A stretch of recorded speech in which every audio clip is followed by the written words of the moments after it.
Ini Maisara, ataupun lebih dikenali sebagai Mai, seorang pelajar biasa dengan impian yang tinggi.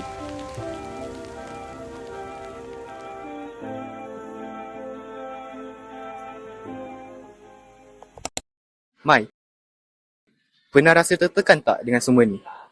Kadang saya penat juga. Saya cuba jadi anak yang baik dan jadi pelajar yang baik pada waktu yang sama.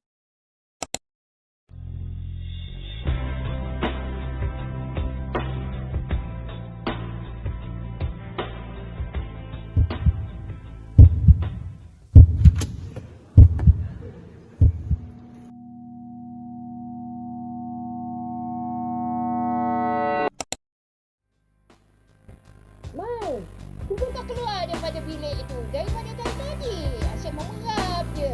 Alasan kau study. Cuba tolong mak kat dapur ni kejap.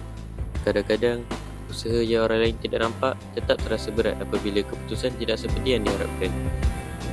Ramai pelajar seperti Mai yang cuba mengimbangi tanggungjawab mereka. Tekanan pelajar bukan hanya datang dari peperiksaan. Kadang-kadang ia datang daripada harapan, tanggungjawab dan juga salah faham. Walaupun keputusan tidak seperti yang awak harapkan, apa yang awak boleh belajar daripada situasi itu?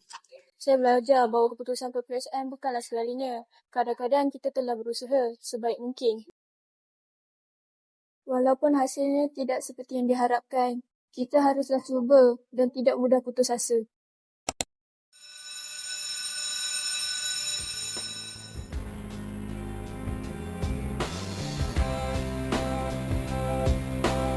Apa yang pelajar perlukan kadang-kadang bukan kemarahan, tetapi sedikit pemahaman.